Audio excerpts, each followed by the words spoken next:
Welcome into the A-List podcast. I'm Kwani A. Lunis, joined with A. Sherrod Blakely, as always. How you doing today, Sherrod? I'm doing wonderful. And I'm so excited about our guest because last time we had this young fella on, we had some technical difficulties. And you know what? We're probably going to have some more technical difficulties now. So I'm going to blame you. I'm going to blame him. I'm going to blame anyone because I'm all about blaming anyone and everyone else. Except me, because I'm blameless, obviously. Always.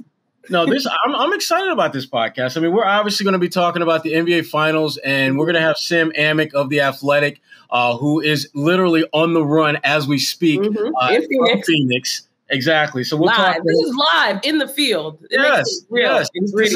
This is going to be so real time, like you haven't seen real time in our podcast existence. But we'll obviously get into the NBA Finals and just, you're looking at Phoenix, you're looking at Milwaukee, Giannis, questionable, not just for game one, but just for the series for that matter. What's your take on this Finals matchup? How are you looking at it?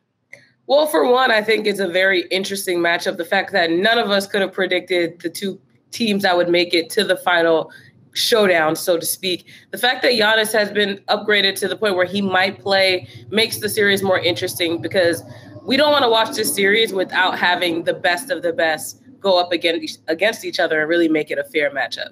Yeah, that's what you want to see. But I really give both of these teams a lot of credit because they have had injuries in the postseason and have been finding ways to just navigate through that and keep their seasons alive. I love what this Phoenix team is doing. I love the fact that you've got Chris Paul seeking that first chip. Finally. And low key, there's a certain Boston Celtics flavor to that Phoenix Suns team. When you talk about Abdul Nader, you talk about good friend Jay Crowder. It seems like Jay Crowder, winning is wherever he's at, he's winning. So there's a lot of intrigue with this team and that Milwaukee Bucks team. You look at how they've been able to progress to where they're at. They were very close to potentially having a possible coaching change, but didn't get it done this year and get them this far. So that team is certainly one to watch out for. And obviously for us, I want to hear more about this matchup. And I think we've got our buddy Sam is ready to roll now, I believe. This is live and direct from Phoenix. He's literally in Phoenix as we speak. Heading over to the game and things like that. Well, obviously we had some crazy technical difficulties last time you were on, Sam, but this is even better. So obviously I'm a high maintenance guest. I need to clean my act up here. I'm sorry. Sherrod's blaming me and you for the technical difficulties. Absolutely. Blame on himself. That's the kind of team that you are, Sherrod. Come on, man. Exactly. Well, speaking of teammates, you look at the teammates involved in this playoffs, the final series with the Suns and with the Bucks. Sam, what's your just general take on this matchup and just how this thing is going to play out the way you see it? I think it could be really good. Obviously, as we sit here in real time, getting closer to game one, you've got the Giannis, question front and center. Not only is he going to play, but we were talking about it last night with some of our media friends over dinner, that idea that it's one thing if somebody gets back on the floor. We've seen with Chris Paul and guys like that, even Donovan Mitchell, if you're not right and you're trying to get, the NBA play alone, the finals is a pretty tough place to do that. You know what I mean? So Giannis, if he was back tonight, that doesn't mean it's a two-time MVP. It's a guy who pushed to play. So independent of that, I think it could be a really long series. I feel like you have these two teams that at their best are some of the best in the league, but they're both wildly inconsistent. A lot of the role players, Chris Middleton, Devin Booker, all the way down the line, they're not the type of kind of, last year we're looking at LeBron and the Lakers, pretty consistent all the way through. Before that, the Warriors and the Cavs and the level of play that they would give you in the postseason was pretty consistent. I think more kind of variance with these two squads, and because of that, maybe a very long, interesting up and down series. Yeah, go ahead, Kwani. With Giannis' status still up in the air, do you think Milwaukee has a shot at this series without him? I do. It's weird. I like, Kwani, the fact that Giannis is Giannis. He's fantastic.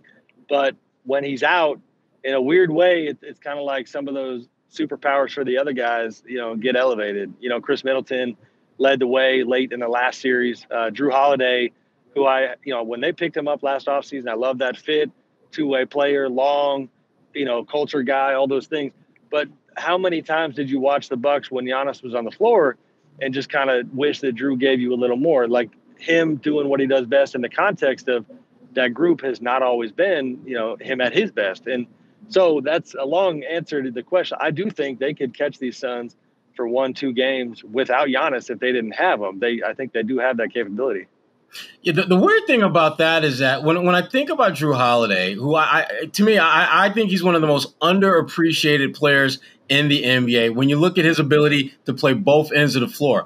But when I watch him play, him and Giannis, and I don't understand why this is, there isn't a natural fit with those two guys, even though I would think that what Drew's capable of doing, when we've seen him do it, before he got to Milwaukee, and we know what Giannis can do, I would have thought that their pairing would have been a little bit smoother, a little bit more crisp, and it just hasn't been that way.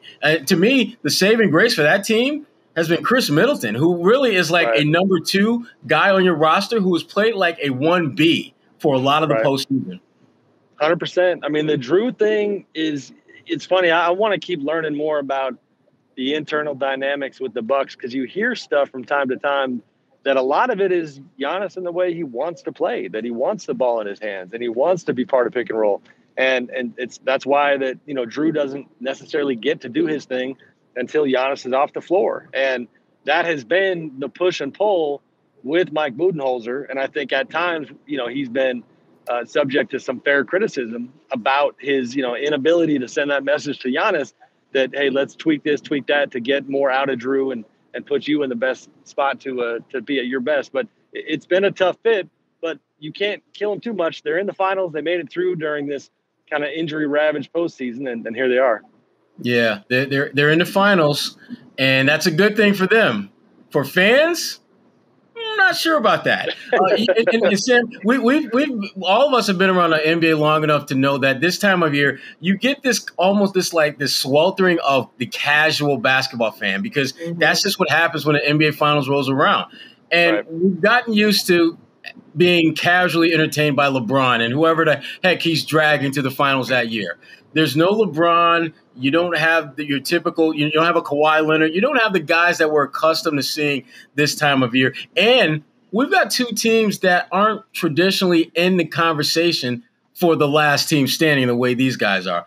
How do you think this is going to play out with your casual fan? And if you had to convince the casual fan why they should pay attention to this finals, what's your selling pitch? Man, you my Tim Frank out here? What's the job? Exactly. I'm trying to create some multiple streams of income here for you. I like it. Head of NBA PR right here. I mean, listen, Giannis is already a global superstar, so I don't think you have to sell people on him. Love him. I mean, hopefully folks don't hate him. He's a hell of a player. He's got his imperfections. But Giannis, people know if you're selling it, I'd be looking at Mr. Booker. I mean, to me, Devin Booker is a guy that it's just if you enjoy the game, how do you not enjoy what he does? And I love the narrative or kind of the subplot of, not to go too far back in the history books, but, 2011, Chris Paul thinks he's headed to the Lakers in a trade to play with his buddy Kobe Bryant, right? And it's one of the great what-ifs of NBA lore. And I just love the idea that all these years later, you got a young guy in Devin Booker who became fairly close with Kobe before he passed, has a tattoo on his arm that says, "Be legendary," that was inspired by something that Kobe told him. And then now you have a very similar, backcourt stylistically to the one that we never got to see between Chris Paul. And that pairing is a lot of fun, even not only in his talents, but the world in the mainstream audience is getting to see his wiring and his mentality. I mean, the other day, media day, he talks about, coming close to throwing hands with Chris early on in their time together in Phoenix and the way they would battle in the post. And he's a dog and the kind of guy that, all across the league, you guys know this.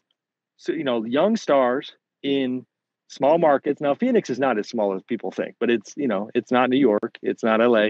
But, these guys get frustrated after a couple of years and they're looking for a place to go get to this level. Devin basically said, I'm going to stick it out. I'm going to sign the extension. and I'm going to get people to come with me. And Chris ultimately was that guy. DeAndre Ayton, obviously, you know, homegrown and doing good things. So Devin, to me, is the guy that is going to have the spotlight, and I think, you know, make the most of it. The thing I love about Devin is that when you're that young and you're that talented, people assume that you're going to just, frankly, let your talent carry you. But he's got a level of toughness that I did not anticipate seeing. I mean, getting in the Joker's face, not just getting in the Joker's face, but in the back of your mind, knowing the people that the Joker rolls with, his family. Let's be honest, that is not the dude that you're going to roll up on. He is not that dude. And yet Devin Booker is in his grill. And then, speaking of grill, Devin gets his nose busted open. And he's still balling. Yeah. Much respect. The Celtics have your coach. Yeah. Kwani, finish my sentence. That's how we're sick like that. Finish my sentence. So Ime Udoka, who I'm sure you're familiar with, is now the new Celtics head coach. You were covering, I think, the Sacramento Kings around the time when he was there. What do you remember about him? He's just one of the kind of realest guys that I've covered. I remember running into Ime years and years later, you know, after his playing career at the Staples Center. And I forget at that point exactly what he was doing. But if I'm being honest, being flattered by the level of kindness that he showed all those years later and how he remembered me and I wanted to know how I was doing. And so we kind of reconnected then. I've kept in touch. And I love his coaching story. You know, he's a role player during his playing career, right? And we've seen that can a lot of times lead to very good coaching. These guys had to learn how to navigate their way through a locker room and deal with superstars, but then inspire, you know, the guys at the end of the bench too and be that connective tissue. And with Ime, his level of focus as a player and kind of making the most of the talent he had is something that I think is going to translate to getting the most out of his players. And his coaching story, you know, and I know a lot of stories are being written about him right now. The part that doesn't get highlighted that much that I love is that he was playing overseas, post-NBA, still making money internationally, and he gets a call from the one and only, essentially gets that first offer to be an assistant coach in the NBA, and he had the wherewithal and the wisdom to basically know you don't say no to Pop. And if you want to be a coach, you need to go kind of learn. So did that, and I'm happy for him to see it pay off. I think he's a good fit with the Celtics. And the Team USA component, as you guys know, is, I think, an X factor here is his ability to establish relationships with guys like Jason Tatum and Jaylen Brown and get these guys respect. But he's not one. You guys have seen there are coaches who they establish the relationships with some of the stars, but you have that vibe of like, man, they're kind of really hustling to get that connection in order to advance their own career, as opposed to a more genuine thing where Ime, I really think, has in small ways helped all these different guys, and they kind of just have all decided they support him, and I think he'll be a really good fit.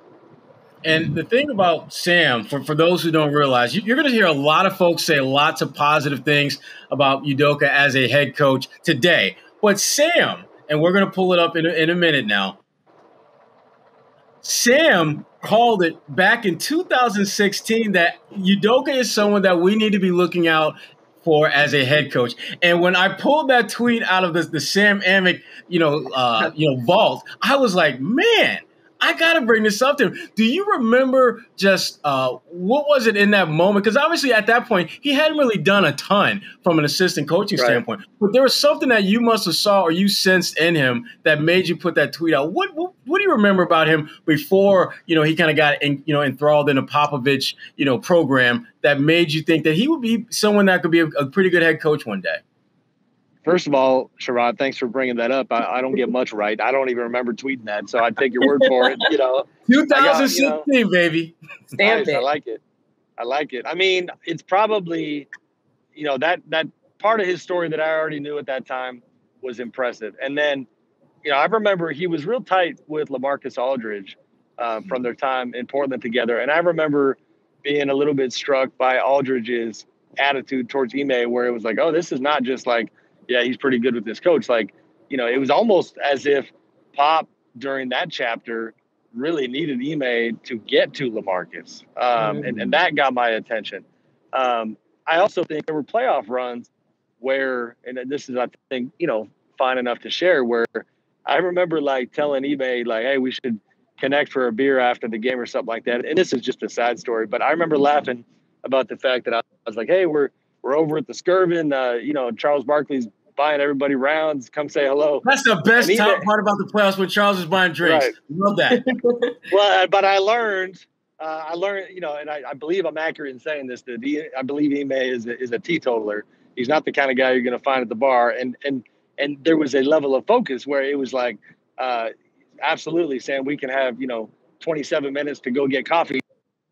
And then I got to go back and break down tape, and very, very serious of the job and he focused. Wow. And not in a like, you guys, there's some coaches where that stuff gets kind of glamorized, the guy who shows up at 4 a.m. and then you find out that it's all exaggerated, but he's just very determined and has been to get to that next level as a head coach, and obviously finally got there. Wow. Well, one of the and you touched on this a little bit earlier. One of the folks that he's going to be working with is Jason Tatum, who he's not bad player. He's got potential. He's got exactly. The thing about Tatum, he's starting to really become more and more of a talking point when you're talking about the best of the best in the NBA. I mean, do you see him at this point being in that top tier, or is he maybe a rung or two below that upper echelon of players in the league? Where do you see him fitting in right now?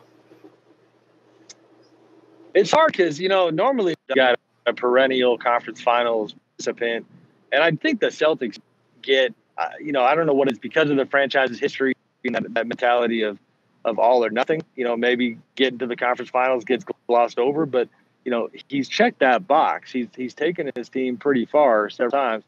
But if I'm being honest, I mean, he's a top tier star, but he's not, he's not on a LeBron level. He's not, I mean, now I don't even know where to put guys anymore. Jokic had an incredible year. I voted for him MVP, but Kawhi for a minute was the guy we were calling the best two-way player in the game, and that's it for me. Just Tatum's amazing, but Celtics and Brad Stevens now running that front office. What are they going to put around him to get back to that next level? Mm-hmm. And speaking of getting to the next level, Marcus Smart, good player, love Marcus Smart, coming up on a contract year. Curious, do you think other teams love Marcus Smart as much as the Celtics have up to this point? Is he someone that you could see being in play? And if so, do you see certain fits that might be better for him than others? Yeah, I think his market's going to be good. For one, he's one of those guys that we might forget that because he's been doing it at a pretty high level for several years. I feel like everybody acts like he's 32 or 33. He's not. He's in his prime. Yeah. And his intensity and his competitiveness and what he does on the defensive end and obviously can be a streaky offensive player. I think his market trade-wise is going to be robust and has been okay to this point. The Celtics fit, and you guys certainly would know a lot better than me. You continually hear, that noise about, they have loved him, but, it's kind of like that coach who, this is probably a bad parallel, but Tom Thibodeau wears on teams pretty quickly, right? So if you're chirping and you're grinding hard in the locker room, and we've seen these flare-ups with Marcus and the guys, who, to his credit, he's walked this line of he does genuinely seem real close with the guys in the locker room, but I think in that same breath they would admit that there are just days at the office, where they get worn out by the way that he goes about the job, and so it feels like his time there is on the backside and probably nearing an end here. I certainly don't know, where he might be headed. Kwani, it's game time. Game time. So our first game is fill in the lane. I say a phrase, you fill in the blank for it. Our first one is, there's not enough talk about blank in this year's NBA Finals. First of all, Kwani, I thought you said Blake, and I'm going, we got to talk about Blake Griffin? No. Why are we talking about him? Very confused, yeah. There's not enough talk. Man, I mean, everything's getting talked about. I'm just going to say I personally can't talk about Monty Williams enough. Mm-hmm. You know, I just Paul's impact on this group has been well chronicled. I don't know, maybe kind of loop James Jones into that as well. James's decision to hire Monty, it's just the domino effect that unfolded with that group is the type of thing, you know, I don't know what a parallel would be. I don't remember seeing something like this. Like, we had the young franchise player, but he was, you know, bumping his head up against the ceiling because he didn't have help. But now we got the right coach, and the right coach, by the way, you know, has a relationship with the right point guard who eventually comes to town. But Monty and his spirit, before Chris even got there, I mean, he legitimately changed the culture and raised the confidence in Devin and all those guys. And even the way, as an aside, like, Robert Sarver has long been known as just one of the worst owners in the NBA. Mm-hmm. And Monty took an approach with Robert that I certainly did not see coming at the time, where he talked about how, listen, I remember Monty told me this one time, you and I both have not been as good at our jobs as we would like to be. And it was kind of this very humanizing approach with Robert. He said, you know, to a degree, we're in the same boat. So why don't we each other and do a better job this time around? Come to this, I didn't see this coming, but I think Monty's just got everything to do with where Phoenix is. It's a good one. So now that NCAA athletes can get compensated, it would have been cool if Blank could have cashed out on his name, likeness, image when in college.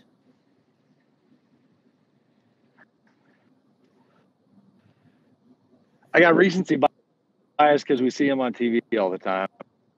But, like, I feel like Jalen Rose is the kind of guy that, like, would have just been swimming in his bag. Gosh, that's a great found a way to cash in back then. That is a great answer.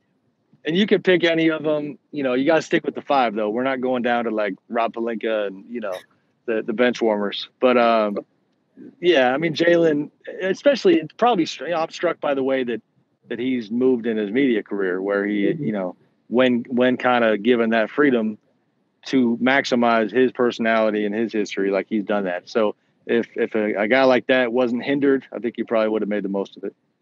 Yeah, that's a great one. Jalen would have probably wound up being an owner at this point. Yeah, he wouldn't even need to be. So much money off in college, not before he got the NBA. Right. What else you got, money? All right, our final game is starting five. I'm going to give you a word or phrase, and you tell me the first thing that comes to mind when I say it. First one, Dallas Mavericks. I knew that would make you laugh. Come on now. I mean, we wrote the story. I don't want to be fake. So Bob Voulgaris is their, you know, the head of their analytics department, that we chronicled how he had a lot more power in their front office than people realized. And he's still there. And you know, and it is what it is. Mark Cuban, who I get along well with, you know, Mark decided to jump on Twitter and call the story total BS. And then 2 days later, the GM resigned, and 3 days later, the coach resigned, and felt pretty confident that we got the story right. So that's what comes to mind. But I mean, spinning it forward, you know, we'll see how this group looks. Nico Harrison coming from Nike is a pretty outside the box, interesting pick to run the front office. You know, it's the kind of parts of what they did are interesting and compelling, but we'll see. It's a tough couple years for the Mavs when it comes to the infrastructure and just the way they operate, obviously. Yeah, we've heard a lot about them in the last few years. Ben Simmons. Shoot, that's it. Someone's gonna make a lot of money, you know, getting his confidence up, or maybe it'll never happen. But that's it. You know, it's still a very good player that I think, you know, might, if they end up moving him. I don't know if they will, by the way. Daryl Morey's not going to take peanuts for Ben Simmons, but you know, he's somebody that could still help a ton of teams. The guy's young, all NBA, has one major hole in his game, but still does a bunch of stuff a whole lot better than a lot of other people. Mm-hmm. Chris Paul. Redemption, I guess. Even if they don't win the finals, it's just kind of reached the point where he's shown that in the right environment that, you know, the kind of special player he is, and he can be a special leader. I'll be honest, I've been around him at times when I the stuff you heard was not what you would qualify as impactful leadership. It was, he had to kind of find his way. And there was times when he didn't have a receptive audience with the players around him. So he's had highs and lows in that department, but it's a redemption story for him, because it's not just him having a good year, going vegan, playing well. It's way, way bigger than that. He's lifting up these young guys, investing in all of them as people in a kind of way that has got a lot to do with what they're doing. Jay Crowder. Underrated, I would say. He's not, no one's trying to say it's a Chris Paul type of impact, but Miami sure didn't look the same in certain departments without him. Right. And you see the impact here. I mean, Chris Paul and Devin, because Devin has shown that even though he hadn't been in the playoffs, he was capable of doing it. But like Jay, they needed another veteran. And he's just solid, you know what I mean? And you need a guy to guard the Kawhis and the LeBrons and the best wings in the game. And he gave them that for a lot of the year. And also, I don't know Jay well. You hear nothing but really good things. And I saw this adorable video clip today of him talking about his daughter and how after they won the West Finals, his daughter's like 7 years old. She already has a cell phone. And her friends had gotten Daddy's phone number, and they were all FaceTiming him to wish him well. Yeah. Yeah, so he seems like a good guy. But, yeah, Jay's been kind of a glue guy for what they're doing. Yeah. And finally, the Boston Celtics. In flux, but not the type of, normally you hear in flux, it's like, turmoil. And, it's a change. It's a time for change. Brad Stevens is, I will say, jury's going to be out on, is he any good at that job? I think that's one thing to really look at, because he's coached his whole career. And I know he knows talent, but, Mike Zarin, as you guys know, is going to have a lot to do with the, transactional stuff and the relationships and making trade calls. And Mike's very, very good. So that part of the teamwork is going to be big. But, influx, I think, for me and the Celtics. Well, that's it. We got you all the way to the arena. I feel like I should make it official. There's the arena. It's way over there. Yes. There we go. Sam Amick, thanks so much, buddy. Appreciate it. All right, guys. Be safe out there. You. Appreciate you. Yep. I'll see you, buddy. That timing was impeccable. That was fun. What was your biggest takeaway from all of the goodness. Sam, in full disclosure, Sam and I go back about 20 years. And we've always had good rapport, and he's just a really knowledgeable guy. I would say, kind of the stories about Udoka. Those stories I thought were really important, because he was around him at a time when he was still kind of forming the basis for who he would become. And Sam had a chance to see him as a player. He saw him in his early stages as a coach. And Sam recognized, just that this guy at some point is someone that you need to be on the lookout for to be a head coach someday. And I thought that was really insightful and really important, because, again, it's easy to jump on the Udoka bandwagon after he's been in a Popovich program. Then you go to Brooklyn, where they've got the baddest big three that we've ever seen, or certainly among the best that we've ever seen. But there's so much more to him before he got to that point. And I thought Sam kind of shed a little bit of light on that with some of his stories, about the, kind of meeting folks for drinks. But I only got 27 minutes because I got to get back to video. Yeah. Those type of stories. I enjoyed that. That's definitely the type of focus that any NBA coach should have, but especially one that really is starting this first new chapter of his life, and also taking up a franchise that is so storied, that is relying on him to succeed in that role. Yeah, absolutely. Absolutely. So what you got coming down the pipeline, Kwani A. Lunis? Well, for now, we're still doing 10 questions with NBC 10 Boston. I may have another announcement soon, but stay tuned for that. Until then, head over to NBC10Boston.com/10 questions and catch all the, so far, we've done the political series, so to speak, of the Boston mayoral candidates. But now I'm shifting gears to the Olympics and trying to get more stories surrounding the local aspect of the Tokyo Olympics. Okay. Yeah. And I saw you wrote a great piece on Ebony Magazine, which is very relevant today. Yeah. I had to chime in on the Maria Taylor, Rachel Nichols, ESPN kerfuffle that they're going through right now, and that's out there on ebony.com. Check that out. And I'll also still be doing some NBA Finals coverage for Bleacher Report, Boston Sports Journal, as well as my usual teaching over at BU. So I am staying active, engaged, and enthralled with this NBA Finals because I'm really excited to see these two teams at it because someone is getting a chip that very few people thought would at the end of the day.